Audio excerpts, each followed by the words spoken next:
Hello and welcome to the Real Women, Real Purpose talk show live in the On Purpose Woman magazine and global community Facebook page. I'm Ginny Robertson, one of the hosts of the Real Women, Real Purpose talk show, where we talk with real women who are living their lives on purpose and bringing their unique gifts to the planet. I'm also the founder and publisher of On Purpose Woman magazine and founder of the On Purpose Woman global community. I'm here with the founder of KarmaFest, Patti Hawse. And, we chatted a little bit before we got on. I have to call you Patti now, okay? Because yes, call me Patti, call you Patti. And it's just so good to see you again, even if it's on a screen, because I just have always liked you and I've always admired your work. So thanks for being here with me and today. Thanks for having me, Ginny. I feel the same about you and your work. Thank you. I appreciate that. I'm going to be talking with Patti about KarmaFest and the inspiration she had for starting this wonderful event that has been happening for 16 years, and also the blessings and lessons of the spiritual path and pursuit that she's experienced along the way. And I'm excited to dive into this topic with you, but first I want to tell our viewers a little bit more about you. So Patti Hawse is the founder of KarmaFest, a shamanic practitioner, Reiki master, yoga teacher, adept of the modern mystery school, reverend, swami, and best friend of the spiritual seeker. She's also a writer who graduated from Johns Hopkins University with degrees in psychology. So when I read that bio, I chuckle inside because one of the things I know and what we're going to talk about is that when this idea for KarmaFest came to you 16 years ago, you weren't into any of that stuff, right? No, not at all. I was a normal person. You were a normal person. Wearing a suit. Oh yeah, well, I've been there as well, but you were very mainstream and just doing life, huh? Yeah. And we'll talk in a moment about what happened to change all of that. But first, tell everybody what KarmaFest is. Well, KarmaFest is a festival. It's a holistic yoga festival. Sometimes I call it that. Other times I call it a holistic psychic yoga festival because I feel that a lot of the holistic types of things we do and even yoga enhances our psychic abilities, our intuition, our empathy, whatever you want to call it. So it is the ultimate holistic psychic yoga festival in Maryland and around the East Coast, wherever we can find our little spaces to do it in. And you've been doing this for 16 years. Yeah. Consistently, consistently. We had a little COVID because you had little COVID break. Little COVID break. So let's go back to the beginning. I know that this idea for KarmaFest came to you when you were volunteering in the aftermath of Hurricane Katrina. So what was going on? So how much time do we have? I can make it brief. I can make it more detailed. 30, 40 minutes. So yeah, we could go into detail. Right. So I've actually had visions of things before. So I had a vision of 9/11 before 9/11. And it was like a waking dream. I was awake. I was blinking my eyes, but I saw things, but I didn't understand them. So I saw like a plane crashing into a city. I didn't understand what that meant. And then 6 weeks later, 9/11 happened. So there was that in my mind. It was late July, over 16 years ago, I was preparing for my daughter's wedding. And I had a dream. And so I told my niece about it. I verbalized it. I talked about it. I said that I saw, it was also the year the Indonesian tsunami happened. Oh, yeah. So I said, I saw it was like a tsunami, but the waters were rising. It was rising up and like a lake was going to take over a city. And it was in the south, is what I said. So that was July 30th of the year of Katrina. And so about 6 weeks later, it happened. And as soon as it happened, I was like, well, I need to go there. I need to go right away. And I have 2 children. I had a husband at the time, which change in outlook of life can change things like husbands and having them. But anyway, that's not part of the story. So I talked about it. It was a thing.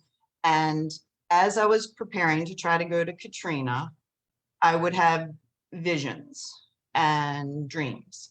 And I would see a man, an African American man, and he had amber eyes. And he would say, "Where are you? Where are you?" And I'm like, "I'm coming, I'm coming." And I just thought it was, representative of who might help. But then, as I was finally got it together to get to go with the Red Cross, I also was verbalizing that I felt I would meet someone that would change my life. Mm. And I didn't know what that was to look like, but that I was going to meet a person, but then I also saw this other person. So I was in Katrina and it was just so rough, which was really interesting. And we're going through a lot of rough times these days. So after a hurricane, all the trees fall down. So there's an energetic feeling of, trees that I might not have felt if I was just hanging out with two trees, but this was like tons of trees that have fallen, a lot of people that were hurting. So it magnified the energy of all those things, which I think might be part of our spiritual growth in that when it comes to disasters.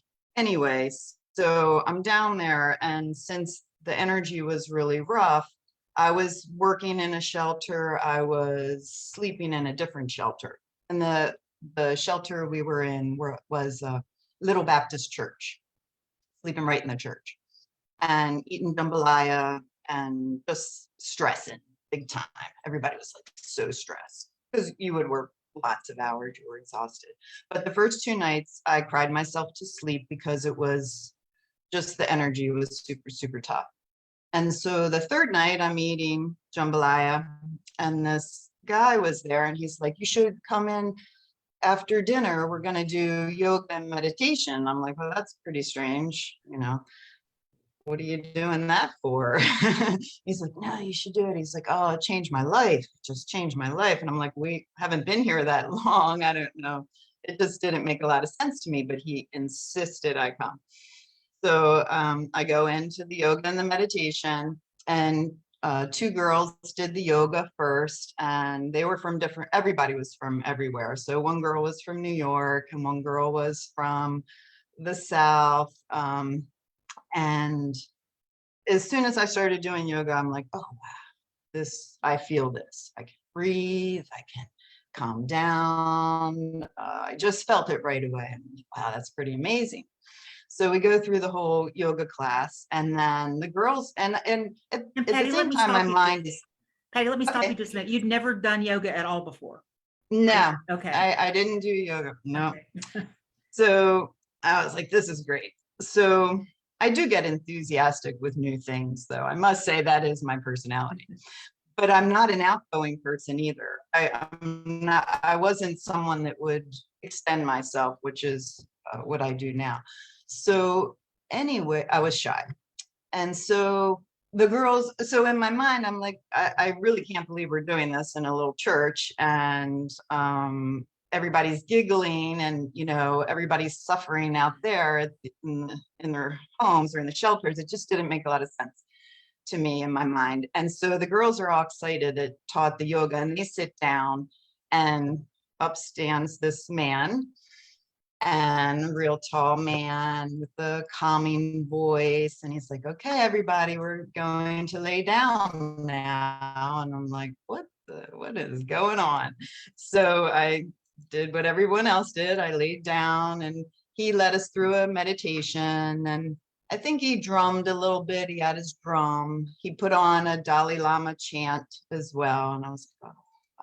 So I was really into it. I mean, my mind was seeing lots of things. I was clearing things. He was clearing the chakras and that type of stuff. And so it was time to wake up, and I wake up and I'm like, oh.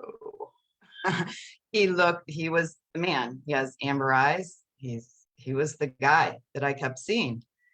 And it's just so strange because I worked in medical research. It was going to be a psychologist, that type of thing. And I'm like, I think I'm supposed to promote you. I'm supposed to promote this stuff, promote you. And then he thought that was strange. And this was in the little class too. But at that point, I also started asking him questions. I kept asking him questions. His name's Leotha Douglas, and he became my first spiritual teacher, my helper. And by the time I left Katrina, and he left Katrina, he lived in California at the time. He's since passed. So as I'm leaving, getting on a plane, I'm like, we're making plans. We're making plans where I'm going to have a retreat, and I'm going to feature him. I'm going to feature the yoga girls, because to me, they were yoga girls, and he was some sort of shaman. I don't know. I don't know what he is. Shaman comes to town. That's what I wrote about. And then the shaman comes to town.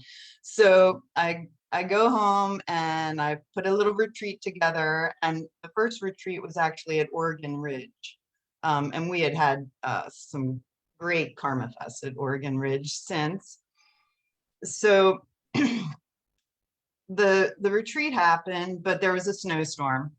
And I'm like, well, this was great, but I could really use a lot, we need more people. We need more people to come. I want more people to see this. And luckily, someone had contacted me when I did the retreat, and they were selling something. And he said, well, I could be a vendor. I could pay to be there to showcase my stuff. And I'm like, well, I didn't understand that concept. I'm like, oh, okay, whatever. He actually didn't like the retreat because we had to go into quiet and we were meditative and that type of stuff, but he was a business person and it made him uncomfortable because he needed it. But anyway, so we enjoyed our retreat, and then I had the idea of the vendor and, bringing in some money to be able to hold a festival. So I came up with the idea of a festival just so we could have more people to experience Leotha and yoga, and never thinking I would do any of those things, never thinking I would be any of those things. You were the business person bringing it all together, right? Yes. And actually, I'm a Pisces, so I'm not really that good with details and stuff like that, which is actually good for KarmaFest because I like big. So people be like, can I do that? And I'm like, yes. Can I do that? Yes. And then my sister is an Aries, and I'm like, how are we going to do that? Or my letting go friend that helps me. Yeah, you're good at letting go of things. And letting other people step in and they do. I have so much help. It's wonderful. It's wonderful. There's so much. And so we started KarmaFest with that. As you say, there's so much to unpack there, but go ahead, finish up. So yeah, we started KarmaFest within 6 months of Katrina, I think. By the time I left, the first was in the spring. So Katrina ended, my part in Katrina ended actually after like Halloween. So in January we had the retreat, and then by May we would have had the first festival. So within 7 months, you put together 2 events. Doing something you didn't know anything about 7 months sooner. Right. Right. Wow. Well, I want to go back a minute to these dreams that you had, these visions that you had, because you were experiencing those well before you were introduced to any of these other things, right? Right. What did you think of that? Did it scare you? Were you concerned? Did you tell other people? I think it did scare me. I didn't feel that I was intuitive. I did have a lot of energy, palpable energy when I was younger, and when I was that age, like if I would get angry, or scared, once I was holding a key and the key just bent in half, and I realized I was nervous or scared, and that happened. So, but I couldn't control any of those things. I didn't know anything about it. My younger daughter, I have 2 daughters, and she was 20 at the time of my awakening, around 20. But her whole childhood, I was focused on her, that she was psychic. I always thought she was psychic. And I would try to hold cards and I'd say, what cards am I holding? And I took her to the doctor once and said, I think my daughter's psychic. And the doctor was like, cool. And, but there was no internet. I couldn't, find out what to do for her or whatever. So she's what I call an indigo. So she's my indigo, but my kids are grown at this point and I have grandchildren, which are Pisces like me, which is pretty cool. They're twins. Oh, real? Oh, wow. That's great. That's great. Yeah. So I'm going to recap here for just a minute. Yeah, I'm jumping around. No, it's great. I love the story. So you feel called to go to Katrina. You've had this vision already of something happening. Visions, then you realize that's what I saw in my dream. I feel compelled to go there because you knew something was going to happen for you there, because you also had this vision of this man that you felt you were going to meet there, and that he was either going to change your life or something was going to happen. Right. And so you go to Katrina, you're there for 2 or 3 days, you're working hard, you're helping people. It's sad. The energy is just off, dark energy, sad energy, people dying everywhere, everything destroyed. Yeah, it was rough. And somebody says, we're doing yoga and meditation tonight in the church. And you're like, whoa, why would I want to do that? Right. So did they bring people in specifically for the volunteers? Is that what happened to help or anybody really? I did want to correct that I was at Katrina for 3 weeks, or close to a month. I was there close to a month. And Leotha was there the whole time, and the yoga girls as well. Basically, they came in through Red Cross had people, and then other organizations had people. So they came in through some type of maybe even like a Hindu group or something. It was the overarching by another type of company or group. That's who they came in through. And yeah, they were there to help the relief for the relief workers. Wow, that's such a wonderful idea. Because you need a lot. You need people to cook for the relief workers. There were people washing our clothes and that type of thing. It's a very interesting business, and that I did write a lot about that because a lot of people didn't recap Hurricane Katrina. There's not a lot of writing on it, but on the KarmaFest website, I do have a few chapters about Katrina and what I experienced. Good. Yes, want to check that out. Yeah. So you're there, you've opened up to meditation and yoga, and I think you start to realize you had some spiritual gifts that you hadn't been using or hadn't been aware of maybe, and you started to develop those. Can you talk a little bit about so Leotha came here, so I guess you spent time with him. Did he become your spiritual teacher? Yes. And then you started to develop these other, because I know you do, I read all the things that you do now. How did all that begin? And were you wide open to do it, or did you have some resistance? Well, I thought all of it was pretty funny, actually. And when the husband and I didn't work out, I'm like, I'm laughing at this stuff. I mean, some of this stuff gets a little kooky. We don't have to, jump right in. And there's a lot of beauty in it. There's a lot of heart-centered, loving things that happen, just human nature things that happen. And then some of it's kind of funny and quirky. And when I would first hear things, I would be the skeptic, typically. Never so much with yoga. I really enjoyed yoga. I didn't think I'd become a teacher. I didn't think I'd be doing any of these things. And I definitely didn't think I would be psychic. I didn't think I would do that.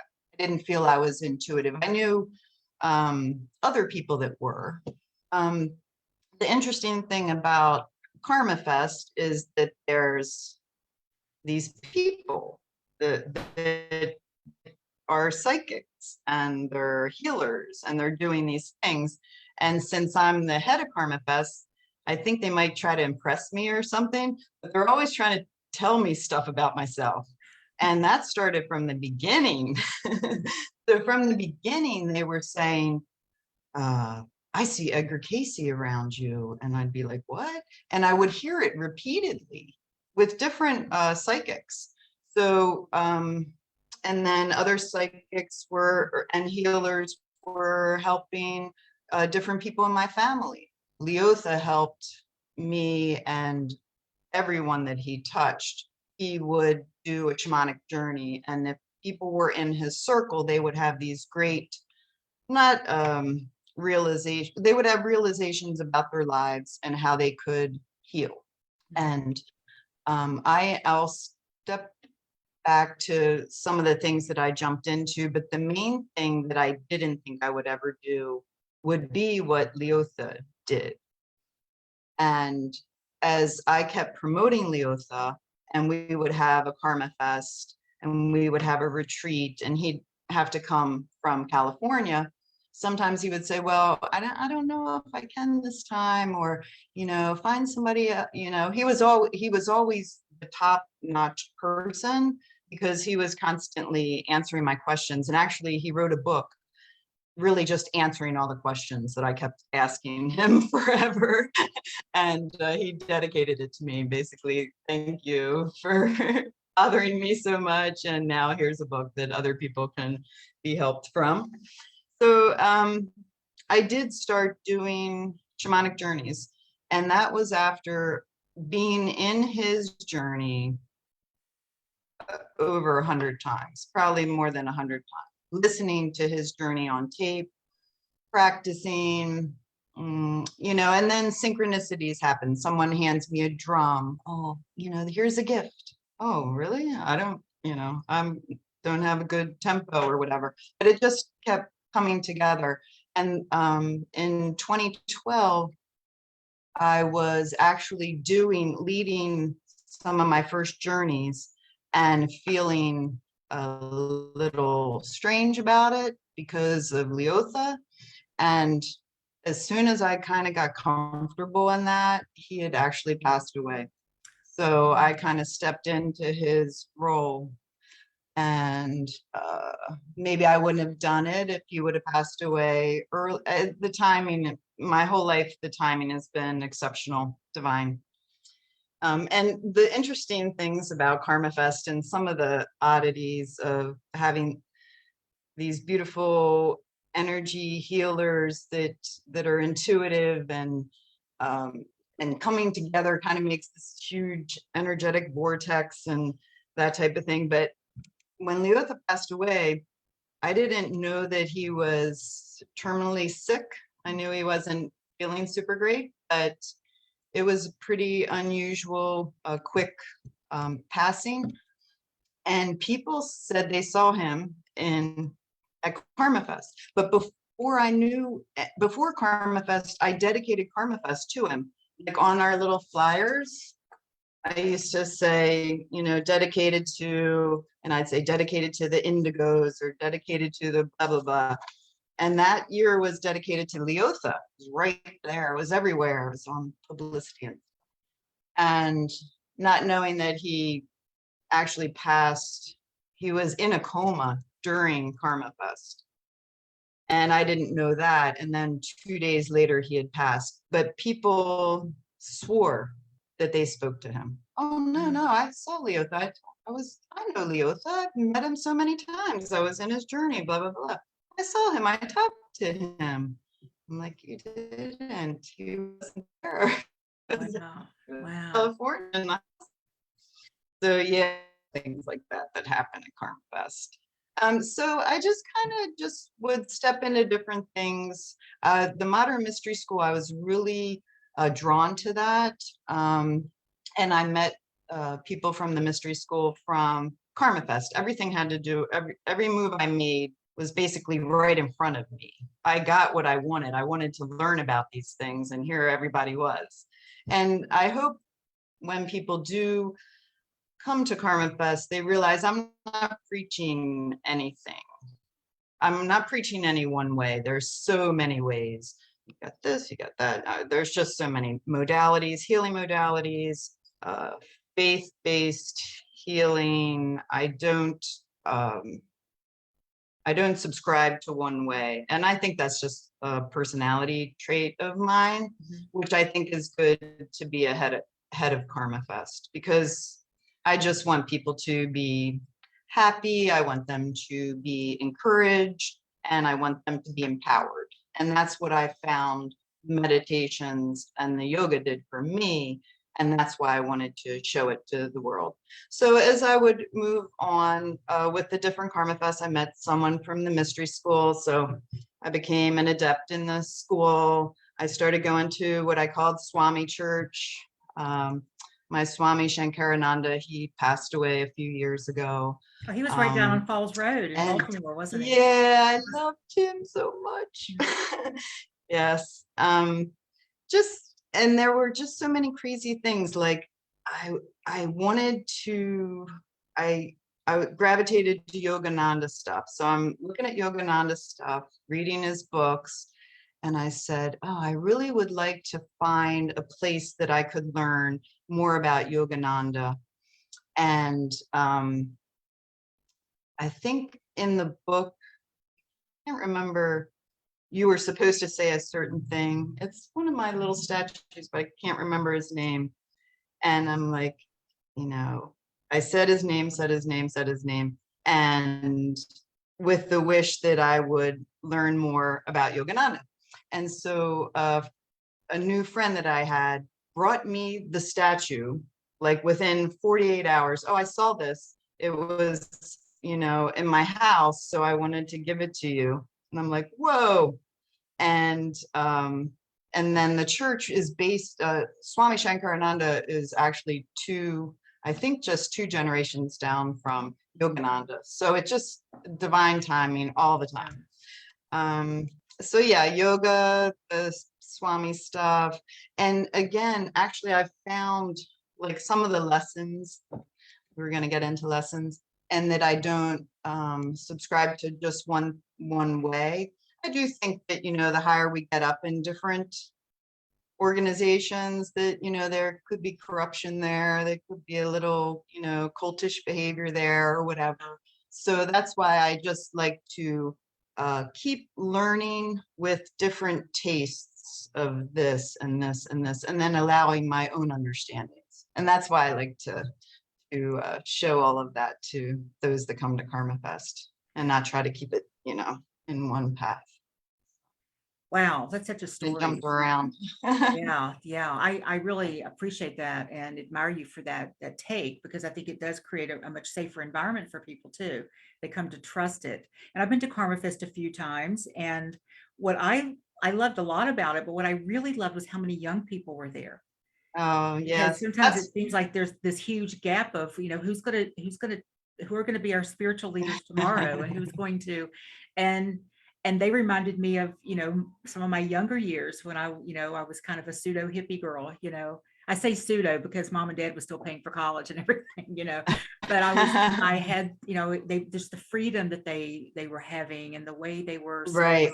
into different ways of being and doing things and accepting of everyone. And you just really attract some special young people. We do. And Yes, that's we one of the do. coolest things about it.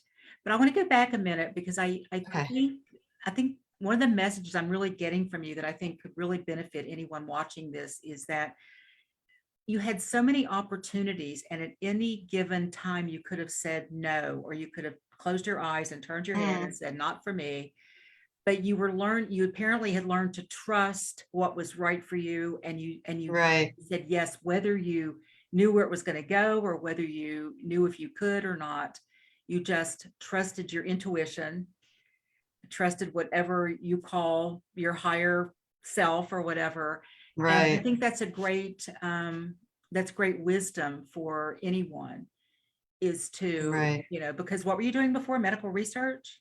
Mhm. You Yeah. can still be doing that. You can still be wearing a suit. I know. I could be making money. And you having a might have been, career. and it might have been fine, right? You might have had a fine Right. life, but yet No, I love this. yeah, I know you do. And something happened that said, nah, this is my path over here. But not only do you love it, but you've brought this awareness and this opportunity to so many people who may not have have had it. And that's why you didn't start it for yourself. You started it you wanted to bring it to Right. everybody else. So Yeah.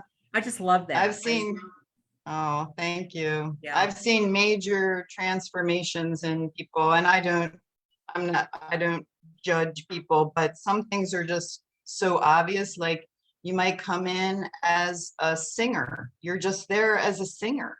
Mhm. And then a couple years later, you're a shaman, a little shaman practitioner. I Yeah. could name names, but I won't. And then it keeps happening. It keeps happening. I had a musician last year. So they're just coming as a musician. You know, they're not even saying, I want to explore yoga, or I want to, and the KarmaFest effect is pretty amazing. That people take away something by being with this group. And each KarmaFest is different. We've recycled many different people that were prominent at one time and may not be so prominent anymore. And that's just because there's freedom in KarmaFest. You can be here, you don't have to be here. I might still be able to support you even though you're not here. And so yeah, it's been a trip. It's been a trip. It's been crazy. Well, Patti, what's maybe one of the best lessons you've learned that's kept you going for 16 years that might speak to someone else who's doing something they love, but it gets hard. It gets, or you're not making enough money, but you know what you're calling, you know what your path, and you just keep going. So what kept you going? That is a good question.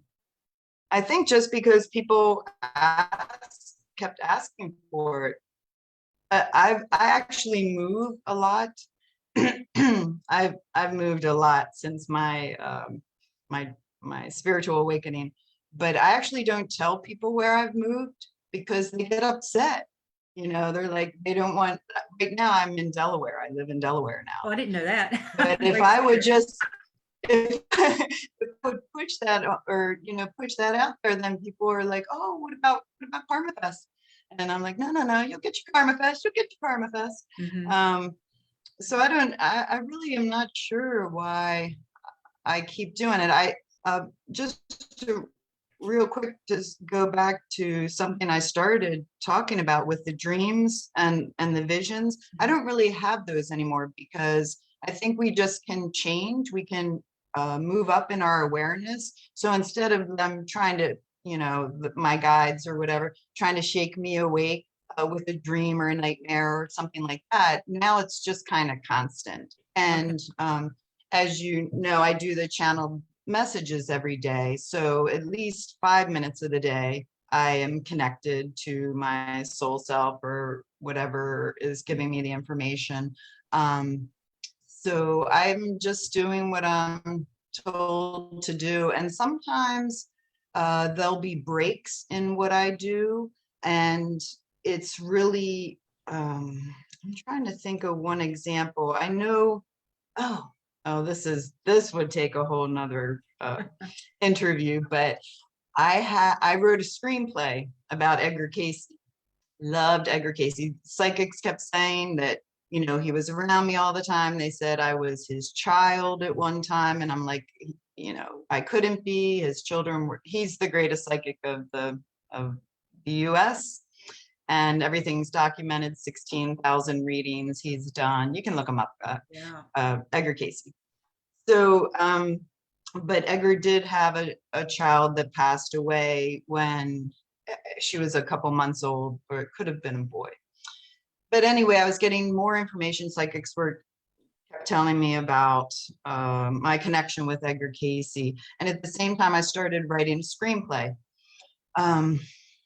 And I was told who I was when Edgar was alive and he had saved my life, and that I had a soul contract with Edgar, and on and on and on. So I wrote a screenplay, and an editor read it, another author, an expert on Edgar Cayce. He has the best biographies of Edgar Cayce.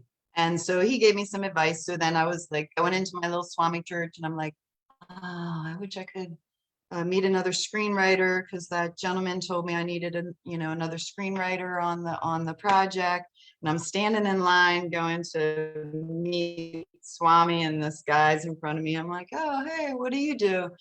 He's like, um, I don't know what he said. It took a few questions. And I said, well, pick one thing that you do. He goes, well, I'm a screenwriter. I'm like, Of course. really? Do you want to you want to work with me and write with the screenplay with me and redo it? And so that's Richard, and he and I did the screenplay together. But my point about that was the divine timing of it all. So all of the intuitives are telling me that I was connected to Edgar Cayce, and that I was this actual person, Amy Dietrich. And so people that I would meet in the KarmaFest community or whatever, they're like, oh, well, you should get a past life regression, But I'm like an indigo. I'm too old to be an indigo, but indigos don't like labels. They don't like to be told what to do. They don't, they just want to be me. I just want to be me.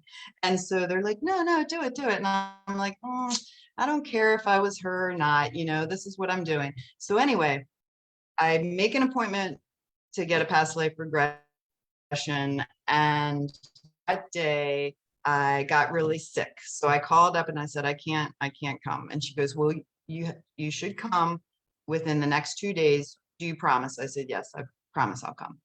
And so I go, like, it was 2 days later. And in the past life regression, we went through the Amy Dietrich life, and all of that I wrote in the screenplay was like enacted right in front of me. This scene and that scene. But then there were all these other scenes too that kind of validated it, that had more to do about Amy than Edgar Cayce. And so that was a huge validation. So I go home and I get a phone call out of nowhere. They were gonna make the movie, produce the movie. I get my niece on the phone. She's in movie production. The two companies are talking, they're talking like $50 million movie, on and on, like this craziness on the night that I believed that I was connected to Edgar Cayce for the first time. So but then I, just like Edgar Cayce used to get in trouble with his ego, and my ego was like, you are, yeah, I'm gonna make it. I quit my job, and I'm doing these festivals and went in this direction, and you think I'm gonna but I've lost it, but I'm gonna make it. I'm gonna make this movie. It's gonna be amazing. Recognition. I was just worried about it. Edgar used to get in trouble with that types of thought too. So anyway, that only lasted for like a couple months, and the whole thing just crashed. Wow. And I was like, whoa, really thought I was gonna make it. but the reason it didn't happen was because if that would have happened, then I couldn't have helped this young indigo person.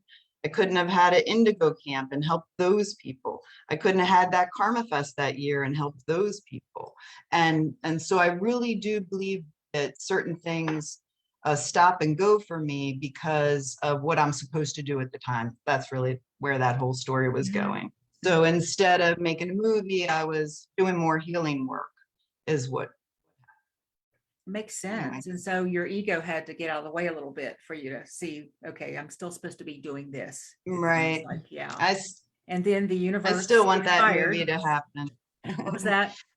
I still want that movie to happen. Yeah, of course. Maybe it still will in perfect time. I hope so. Yes. Yeah, in divine timing. Well, tell everybody about the plans for KarmaFest this year. Like, where is it, with your dates and all of that?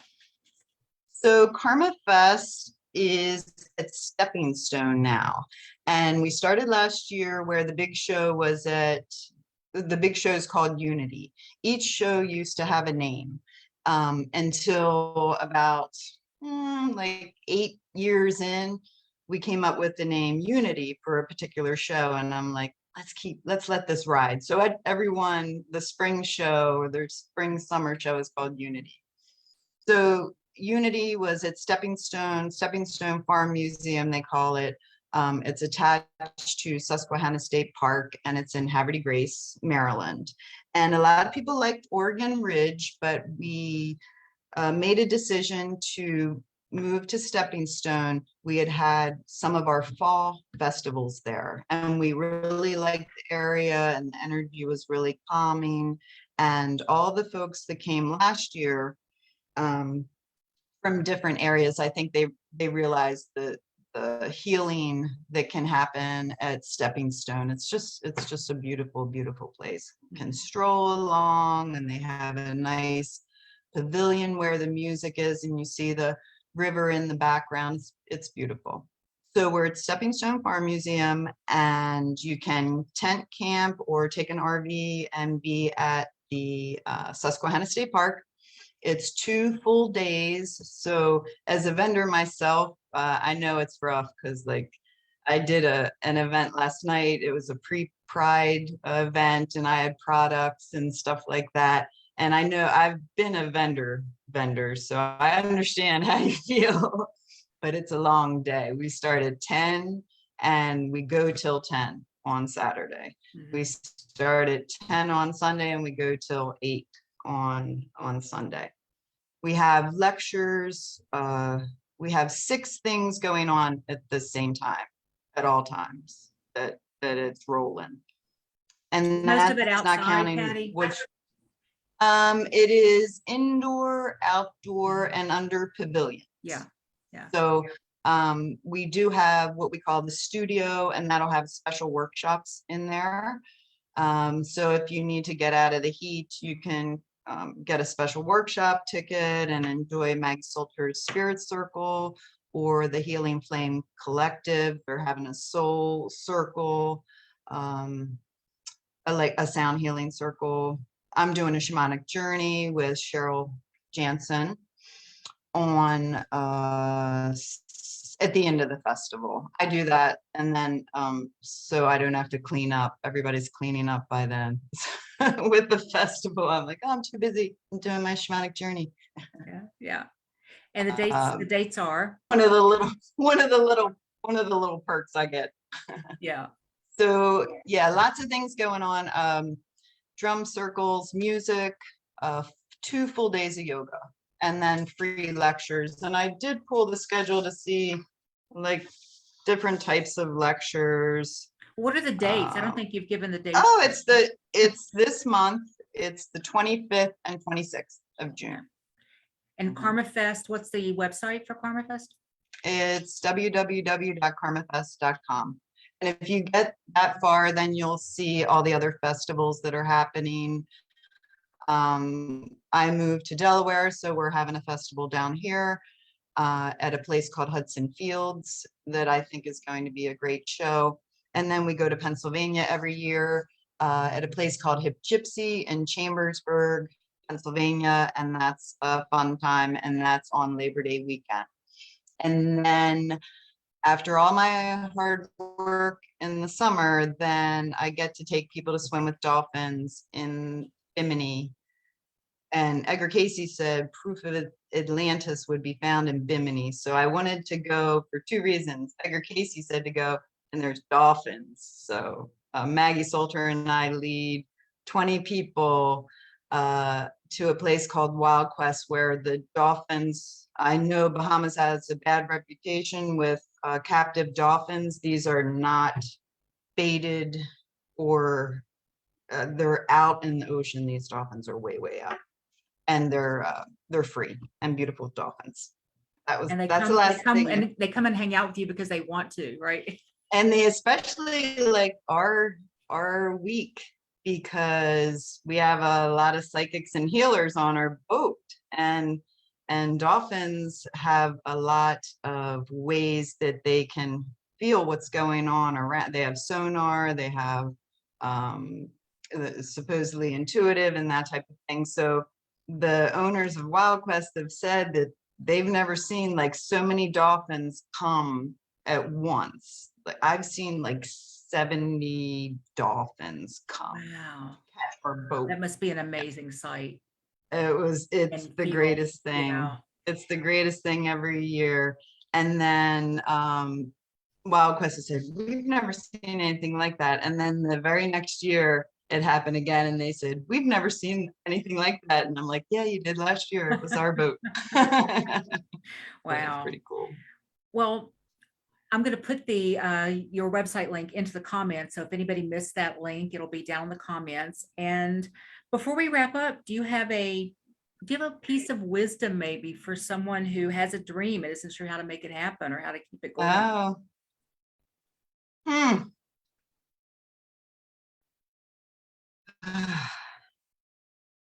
I think every time I try to do something that I feel is the way it should go, and it has to go that way, and I don't allow for spiritual help around me to make the timing right and to make it all fit together, and things typically don't work out for me. When I open up and try to be guided a bit and even ask for help, then it seems things go smoother in my pursuits. But again, it's like, and I do often take it one day at a time. I'm not waiting. And I mean, initially I was someone that would wait to, this is going to be the big year. Oh, I'm going to get recognition. I'm going to have a movie or some sort of, I don't know why, but I think as humans, we want to get to that defining moment of a little trophy or something, a little award. Right? Yeah. And I don't operate that way anymore. Never. Yeah. It's one day at a time, best I can do that day. I do like to listen to my intuition, even like if I'm going to answer a phone call or if I'm going to work with different people, and everyone that I talk to. If we're talking business, I'll say, well, let me sleep on it. And literally I have to go to sleep at night and then wake up in the morning, and then I would feel whether I should do something or not. So I just use my intuition at this point. Great. Thank you. Yeah. Oh, I love this. I'm so excited, and I'm hoping I can get to KarmaFest this year. So thank you so much, Patti, for sharing your story and your wisdom, and for creating. Thank you. Just creating an event that is way more than an event. That is, it's a happening. It's really a happening. And actually, you are welcome here. So young people, older people, every people, you're all welcome to come. Yes. There's so much exclusion these days now. Right. Everybody's welcome. Right. Yeah. And this is all about unity for sure, isn't it? Yeah.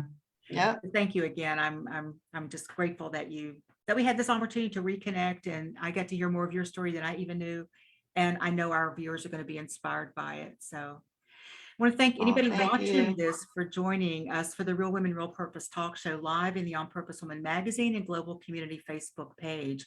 If you love this interview and you want to share it with your friends, it will be on our YouTube channel in the next 48 hours. So go on over to the On Purpose Woman Global Community on YouTube, subscribe and sign up for notifications. There are over 100 inspiring, informative, and fun shows for you to watch on our channel. And in May, we started sharing videos of the speakers at our On Purpose Woman Global Community Zoom gatherings. There's a whole new opportunity now to see different people talking about ways that you can just be out there and live your life in greater ways.